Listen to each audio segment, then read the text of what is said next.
I had so many questions after I did the post on CBD that I thought it would be the perfect Facebook Live.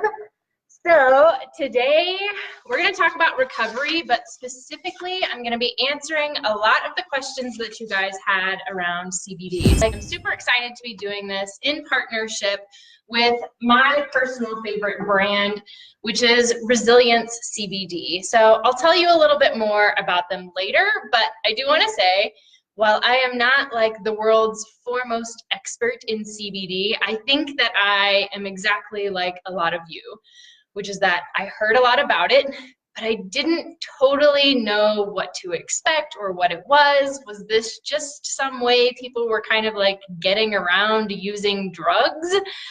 Honestly, that was really my mindset. So I went into it doing a ton of research. And then once the research satisfied my curiosity, I was willing to actually start using and testing the products myself. So I want to help alleviate some of those fears or questions that you guys have had, along with talking to you about how I really felt like CBD was kind of a turning point in my recovery after surgery. The first place we all have to start is, what is CBD? So it comes from hemp. You guys have seen hemp. You've probably used hemp hearts, maybe in your oatmeal. You've heard of hemp oils. It's the same plant. So think of it this way. You know how they can breed tomatoes to be bigger, or they can breed purple potatoes now. They now have what are considered basically different strains of hemp. So you can have the hemp that is these seeds, the hemp that you cook with, or you can have what is grown specifically to have CBD in it. Or you have the third type, which is the kind grown specifically for marijuana. So what's the difference? CBD is not going to get you high. It does not have the component called THC. So that's the piece that, you know, people talk about having the munchies or all of those kinds of things. And here's why. It actually interacts in your brain differently. So your body naturally makes cannabinoids. Sorry, got to get the words out. Cannabinoids. So your body already makes them, which means that you have two receptors in your brain. One is where the THC from marijuana goes, and that affects like your mood and your hunger. And the other, CBD2, is the one that we're focused on with the actual CBD oil. And that's the one that's going to help with things like pain relief. But that's the key thing. It's the same plant that has been bred to be used in different ways. Just like I guess you would breed a horse to be a racer. So that's the difference. Now, does CBD have any of the THC in it? It depends on what you buy, but here's the massive difference. The amount that you're going to find in it is like 0.3% compared to, say, if someone is giving you an edible brownie, which is 30% THC. So massive difference in how your brain chemistry takes that on, and if it's going to come up in a drug screening. So for the most part, using CBD oil, you should not have any issues with something like a drug screening were that to come up. You can buy what's called CBD isolate. That just kind of comes down to you testing things out and seeing. Some people believe just like you get more out of eating a whole orange than you do drinking the orange juice. They believe that if you're going to use CBD oil, it should have that teeny tiny trace of THC to get the full benefits. Whew, I know I just nailed you with a lot of science, a lot of info, but I think it's really important to know what the heck you're putting in your body before you start putting it in your body. So let's talk about why CBD has become so popular and why you're seeing it everywhere. Some of it is changing regulations, but most of it is the benefits that people are seeing. Big one. Anxiety reduction. It's huge because it just helps to give you that little bit of calm. And again, This is not a drug, so it's not like changing your personality. It's not like making you so chill, man. It's just this little bit that is going to use those cannabinoids that your body already makes and create a little bit more of them, so they go into that center of your brain and start doing their job a little bit better. Second up, pain relief. So when you're recovering from an injury, one of the things that we know we need as much as anything is to knock down inflammation.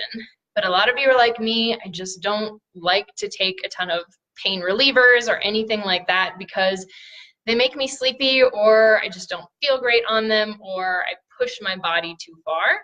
Instead, this is going to be working on that inflammation, giving you that pain relief without the issues that a lot of those drugs have. So that goes into our next one, which is sleep. Obviously, if you're taking this in the evening and it's giving you that little bit of calm, it's helping you get into a deeper sleep, which means better recovery, better workouts. So we've already seen 3 reasons these are helpful for athletes. The next one, though, is super cool: bone growth. So if you're someone who suffers from a lot of stress fractures, this happens a lot to marathon and distance runners, this is a way to help your body recover faster and help those bones and joints to heal. I think that's pretty freaking incredible. Heart health. So another one, you know, I'm super passionate about after my dad's own heart attack this year. I feel like any little thing we can do that's giving us a better chance to improve that, why not? And bonus points for the last one, acne reduction. This goes back to the same thing that we talked about initially. If it's reducing inflammation throughout your entire body, that's going to show up on your face because that's usually what's happening there. So those are kind of the main points and the main reasons that people have been jumping on the bandwagon and trying it out, which leads to how do you use it, how much do you use, when do you use it? And there are really 3 main types. There are lotions, sport creams, and drops. So sport creams are going to be exactly what you think. They are similar to any other pain relieving cream.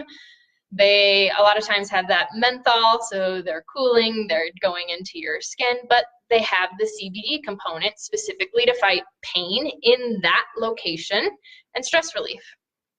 The other version of this, like I said, is some people will use a lotion, and so you're just absorbing that through your skin for kind of that consistent. The other one, though, and this was the one that like took me a little bit to get on board with, but then it was the one that made the most difference, and that was the actual drops. So what you hear referred to as CBD oil.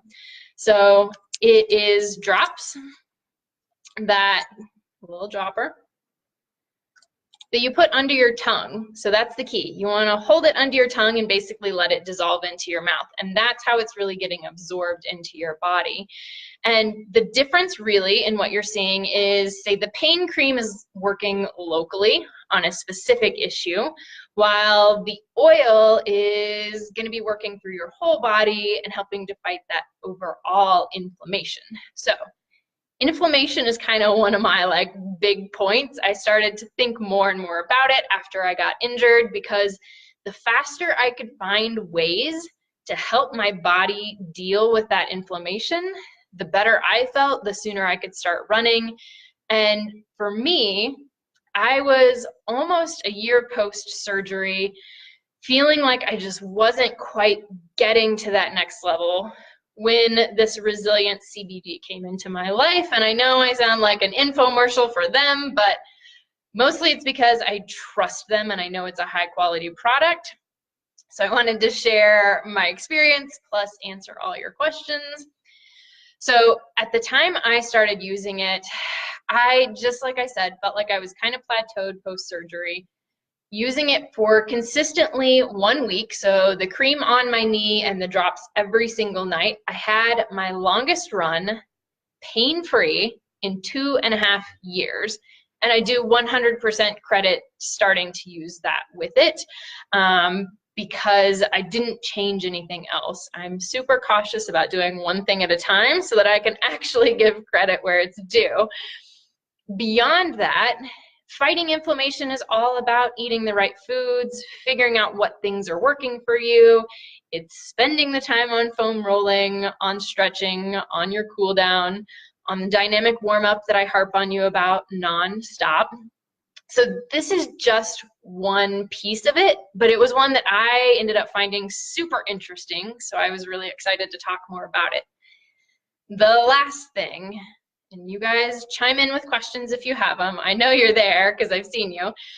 The last thing, though, that I really do want to make super clear is buyer beware. So if you're anything like me, I started researching CBD and then I hopped on over to Amazon because that's where I buy everything. What you are seeing on Amazon is not CBD. It's actually not legal to sell it there. So even though there is nothing illegal about CBD, we still have all these crazy laws. So what you're seeing there is hemp oil. And we talked about that at the beginning. So hemp oil is what you're eating, what you're cooking with. It is not the same thing. Not the same thing. So no matter how many times they're trying to tell you like, oh, it's got all the same benefits, it's different. Hemp is amazing, but it is not CBD. They are not the same thing. So super important to know. Again, even when you are finding a company, a lot of them won't tell you how much is in their products, so you don't know if you're really getting a super concentrated, going to work for you version, which again is why I did the research and why I'm such a fan of resilience. So I have linked it for you, and there is a code for 20% off if you want to try it. They're also an incredible company that gives back. So if you try it for 30 days and think it's incredible, you can actually give a free 30-day trial to one of your friends, which you don't see very often. I think that's pretty amazing. So that, my friends, is the information that I have collected around CBD and kind of my experience using it initially. I've obviously continued to use it consistently, and as many of you know, just a couple of weeks ago, I had another 6-minute post-surgery PR. So it's very much helping me continue down this road. And I'm super excited about it now that I understand it. If you have any questions, you can always drop them. I will come back. I will be answering them. If you want to know anything else on the recovery side of things, it's the area that I think we all understand is important, but are skipping too often. So again, drop a comment, let me know. I will be back. I'll answer.